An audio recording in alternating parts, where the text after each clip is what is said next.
The lie that divided our family for 15 years. Before I continue with my story, please help our channel grow by subscribing and turn on your notification. Comment where you are watching from to help us bring more stories to you. Thank you. I was 10 years old the day my world split in half. It was a late autumn afternoon, the kind where the cold felt sharper than it should, and the sky looked like it was holding a storm it didn't want to release. My parents were arguing again, hushed but fierce, the kind of whispers that hit harder than shouting. I sat on the staircase, hugging my knees, listening to the muffled words slip through the walls like poison. Enough, Mark. She needs to know the truth. That was my mother. Her voice cracked, fragile, exhausted. My father fired back, low and cutting. No. We agreed. We don't tell her. I didn't understand what they were talking about. But I understood the tone. Something was wrong. Deeply wrong. Then came the sentence, the one that would haunt me for years. She was never supposed to be part of this family. I froze. Not supposed to be part of this family? The words pierced straight through me even though I didn't fully grasp what they meant. I heard footsteps. Chairs scraped. A slammed door. Silence. And then, my mother crying. I crept back to my room, heart pounding so hard I could feel it in my fingertips. I stared at my reflection, searching for something that made me different. Unwanted. Unbelonging. But I didn't have the courage to ask. Not then. Not ever, not for years. That night, my father tucked my older sister, Chloe, into bed, kissed her forehead, said I love you, and closed her door softly. He walked past my room without stopping. Without a glance. Without a word. That was the first time I felt truly invisible. And I didn't know it yet, but it was just the beginning. Growing up, Chloe was the golden child. The chosen one. The one who could do nothing wrong. Straight A's? Applause. Soccer goals? Celebration. School awards? Parties. Me? I wasn't even a disappointment. I was an afterthought. Birthdays forgotten. Recitals skipped. Report cards ignored. My life existed in the shadows of Chloe's spotlight. Everything in our house revolved around her. And the older I got, the more obvious it became. Dad loved Chloe. Dad tolerated me. But what made it unbearable was that Mom was the same, at least on the surface. She played along. Smiled. Pretended everything was fine. But when the lights were off, when the house was quiet, when it was just us, I'd find her sitting alone in the kitchen, staring at nothing, grief buried in her eyes. I didn't understand it. Not until much later. Not until the lie. The lie that controlled everything. The lie that poisoned every interaction. The lie that rewrote my childhood without my permission. The lie that turned my family into strangers. I was 16 when the real fracture happened, the night that changed everything. Chloe had just won another award, Student Leader of the Year, and my parents threw a huge dinner in her honor. Family, neighbors, teachers, everyone seemed to be there. Except I wasn't invited. I was told to stay in my room. To give her space. To let her have her moment. But I was tired. Tired of silence. Tired of swallowing hurt. Tired of pretending I didn't exist. So I went downstairs. For once, I wanted to be part of the family. I stepped into the dining room, smiling nervously, clutching a small sketchbook I'd filled with drawings I was proud of. Before I could say a word, my father stood up, face red with rage. Emily. What did I tell you? The room fell silent. Everyone stared. I stuttered, I just wanted to. He slammed his glass onto the table. You ruin everything. Gasps. Whispering. Eyes burning into me. Mom's lips pressed together, trembling but silent. Chloe smirked. I felt the floor fall away. Something snapped inside me, the final thread holding me together. I ran. Out the door. Into the cold. Barefoot. Breathless. I didn't stop until I reached the old bus stop at the end of the street. I sat there shaking, staring at the cracked pavement, tears freezing on my cheeks. That was the night I made myself a promise. One day, I will leave. And you will notice my absence more than you ever noticed my presence. I didn't know how. But I knew I would. ## Chapter 4, The Road Out. At 18, I left for college 2 states away. No goodbye party. No proud photos. No teary embraces. Just a rushed ride to the airport and a final sentence from my father. Don't embarrass us. Mom hugged me stiffly, whispered, "Be strong," then stepped back like she was already forgetting me. As I boarded the plane, I stared out the window and didn't cry. I'd run out of tears years ago. In college, I worked 3 jobs: library assistant, barista, tutor, while Chloe lived off parental funding and weekly care packages. She called home and got love.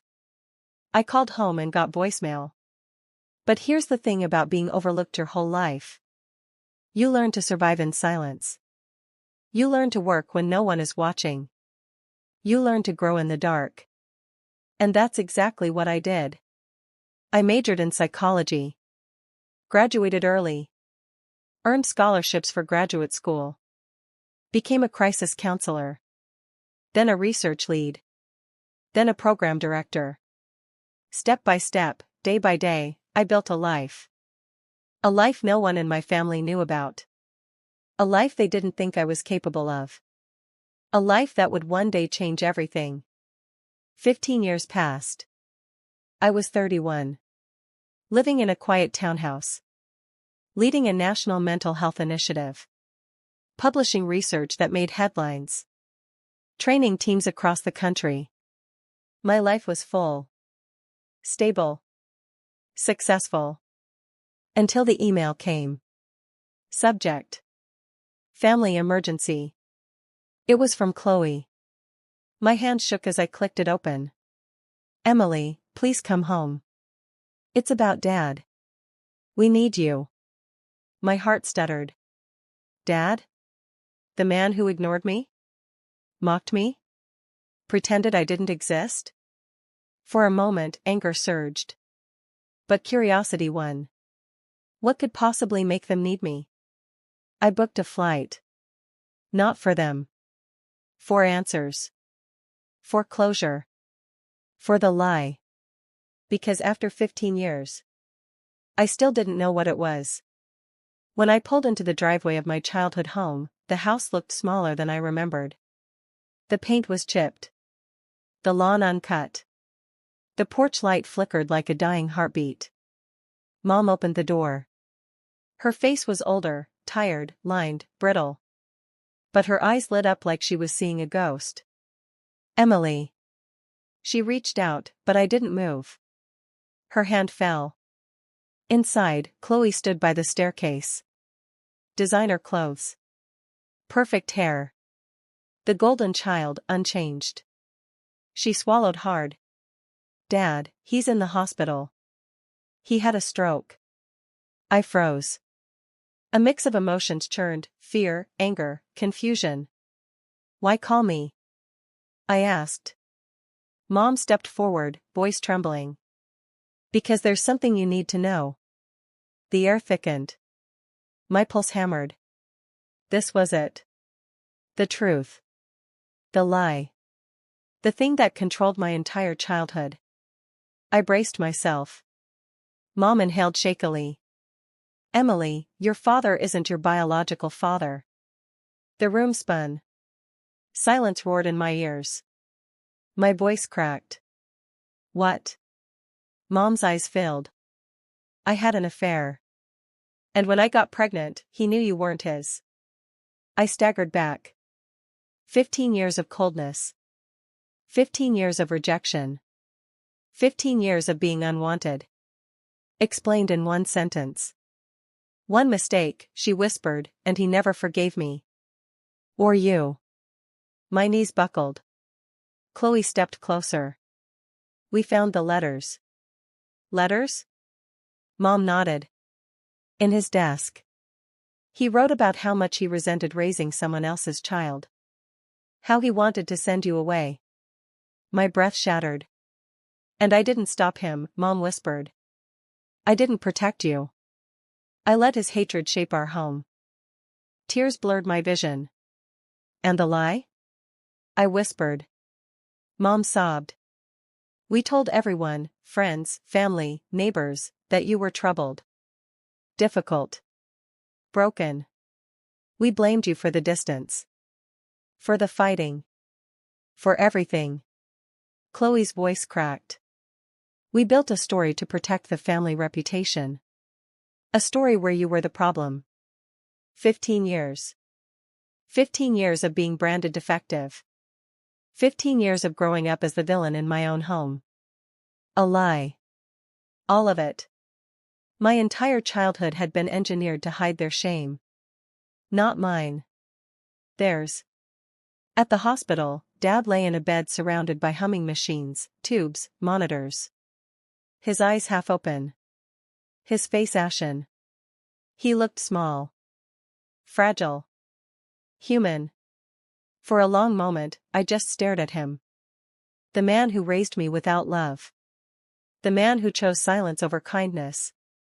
The man whose resentment shaped every wound I carried.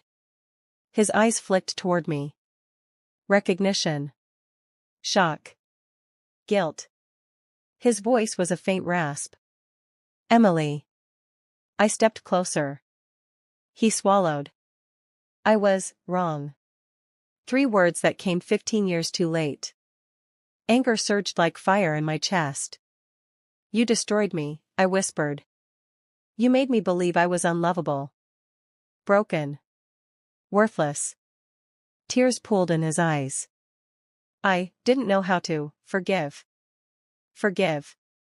The word tasted like iron. You didn't have to love me, I said. But you didn't have to hurt me. Silence stretched between us. Heavy. Bruised. Irreparable. His voice cracked. I'm sorry. I stood frozen. Wanting to believe him. Hating that part of me still cared. Knowing it didn't matter. Some damages don't heal. Some scars don't fade. Some apologies come too late. I stepped back. I didn't come for you, I said quietly. I came for the truth. His eyes closed. A single tear slid down his cheek. Then I turned and walked out. For the first time, I felt nothing. And somehow, that hurt the most. Back at the house, Mom and Chloe sat waiting, faces pale, eyes red, like they were bracing for a verdict. Mom whispered, "Can you forgive us?" Forgive? Forgive 15 years of neglect? 15 years of emotional exile? 15 years of being treated like a stain? I took a slow breath. No. Mom flinched. Chloe looked down. But I'm not here for revenge, I continued. I'm not here to punish anyone. I built a life without you. A life I'm proud of. A life where I'm seen. Respected. Loved. Tears streamed down Mom's cheeks. Please don't leave again. My voice softened, not with affection, but with finality. I didn't leave. You pushed me out. And I'm done begging to belong. I grabbed my suitcase. Paused at the door. Turned back just once. This house was never my home. You were never my family. Not in the ways that mattered. Then, I left. And this time, I didn't run. I walked. Steady. Calm. Unbroken. The life beyond the lie. In the months that followed, my life didn't collapse. It blossomed. My program expanded nationally. My research gained global recognition. I started mentoring young counselors. I spoke at conferences. I built friendships that felt like family. Real family. Family built on choice, not obligation. Love, not lies. Respect, not performance. Mom emailed sometimes. Chloe sent messages. I didn't block them. But I didn't reply. Their access to me was over. Their influence on me was gone. Their lie no longer defined me. Because the truth was simple. I wasn't broken. I wasn't unwanted. I wasn't the problem. I was the casualty of someone else's cowardice. And I survived. ## Chapter 10, The Final Truth. People often say time heals all wounds. But that's not true. Time doesn't heal. Truth does. And after 15 years, I finally understood the truth. I didn't lose a family. I escaped one. I didn't grow up alone. I grew up strong. I didn't disappear out of weakness. I walked away out of power. The lie divided us for 15 years. But the truth? The truth set me free. And as I stood on the balcony of my townhouse, watching the sunrise wash the city in gold, I whispered the words I once promised myself at 16. One day, they will notice my absence more than they ever noticed my presence. And they did. They do. They always will. Because I am no longer the girl who begged to belong. I am the woman who chose herself. And that is the truest ending of all.